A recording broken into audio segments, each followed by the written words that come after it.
आं मुस्रि अशोक गयारी आं दा बर्तमान इलेक्शननि माने देबोरगाव समस्तिनि बुद्धदेब मुसाहारिनि इउपिपिएल दलनि आङो देबोरगाव कन्स्टिटुएन्सिनि आंनि इनचार्ज आरो लोगोसे आंहा बिबान दङ जिल्ला इउथ कमिटिनि इउपिपिएलनि आङो अर्गानाइजिं सेक्रेटारि हिसाबै खामानि मावगासिनो दङ। दा जोङो इलेक्शना गोबां बेबायदि महित' जागासिनो थांनाय जोंहा COVID-19नि थाखाय माखासे जोंहा बेबायदिनो इलेक्शना 4 तारिख एप्रिलाव जानो गोनां दंमोन बियो पस्टपन अलरेडि जानानै थांबाय। दा बेखौ लानानैनो दिनैसिमबो जोंनि गेजेराव जोङो जिबायदि माने इलेक्शननि माखासे दौफोरखौ लानानै जोङो गाव गावनि खामानि मावनायाव जों मुखुब दङ। थिग बेबायदिनो आंबो मैया हरनि 11:30सोआव मोनसे मिटिं खालामनानै आं न'आव फैबाय थादोंमोन आरो न'आव फैनायनि उनाव आङो 12:00सोआव न'आव सफैदों। न'आव सफैखांनायनि उनाव आङो जेब्ला एसे मेंनानै रेस्ट लायो बै समाव एसे अखाबो हाबाय थादोंमोन। बे अखा हाबाय थानाय सुजुगखौ बिथांमोना लानानै सुबिदाखौ लानानै दिनै मा होनदों बिपिएफनि माखासे गाज्रि नोजोरजों नायग्रा बेक्तिफ्रा फैनानै माने आंखौ आक्रमन खालामनो बिथांमोना फैदोंमोन।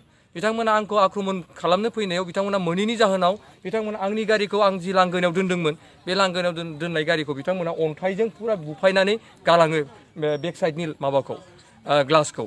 स' ओंखायनो आं खावलायदों आं दा अनुरोध खालामनो लुगैदों जे दिनै हाग्रामा महिलारि बिथाङा दिनै 17 बोसोराव जिबायदि दुर्निति खामानि मावबोबाय दिनै बिथाङा मा होनदों दिनै बे समस्तियाव गाव जेनगोनखौ बे सियर खाथां बे मिन्थिबाय।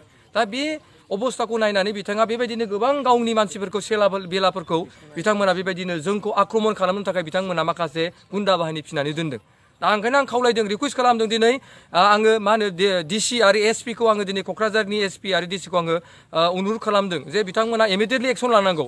आङो दसेनि उनाव आं थांनानै आङो मा होनदों बालाजान तिनिआलि आइसि आउटपस्टआव थांनानै आङो बिनि सायाव आं FIR होगोन जाहाथे जाय बेक्तिफ्रा आंनि गारिखौ बुख्रुबनानै गालांबाय अर्थात आंखौ आक्रमन खालामनो होननानै बिथांमोना फैदोंमोन बिथांमोनखौ इमिडियेटलि सिनायनानै बिथांमोनखौ इमिडियेटलि माने नेसेसारि एक्सन लानांगौ आरो बिथांमोनखौ थाबैनो मा होनदों जेलाव फाथायनांगौ आरो दिनैनि बे जि दुर्निति जिबायदि अयथासार बिथांमोना दिनै सासन सालायबाय थादों बे सासन खालामनायखौ दिनैनि दिनाव बिथांमोना फोजोबनांगौ।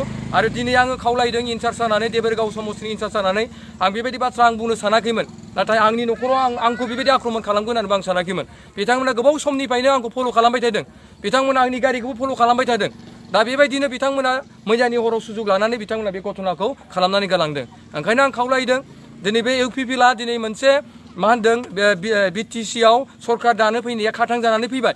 दा बेखौ नुनानै बिथांमोननि दिनै गोबां माने बिपिएफनि माखासे नेताफोरा मा होनदों दिनै देबोरगावखौ बिथांमोना इम्परटेन्ट लाखिदों जाहाथे हाग्रामा महिलारिनि मान सन्मानखौ बासायनो थाखाय। नाथाय आं सानो दिनै हाग्रामा महिलारिनि समस्तियाव हाग्रामा महिलारि सारा जेननाया जे खाथां बियो 100% दिनैनि दिनाव जानानै फैदों। मानो होनब्ला जों दिनै गोबां मानसिफोरजों दिनै गोबां मानसिफोरनि जों अननाय अनसायनायखौ जों मोननो थांदों।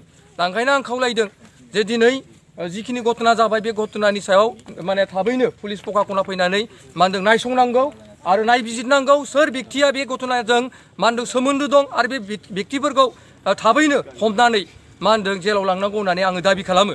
आङो देबोरगाव माने समस्तिनि इनचार्ज जानानै आङो खावलायो आरो अनुरोध खालामो प्रखाखनखौ माने आङो एसपि आरो डिसि आरो लोगोसे जोंनि बालाजान तिनिआलिनि आइसिखौ आं खावलायो जाहाथे इमिडियेटलि बिनि सायाव नेसेसारि एक्सन लानांगौ होननानै आं खावलायो।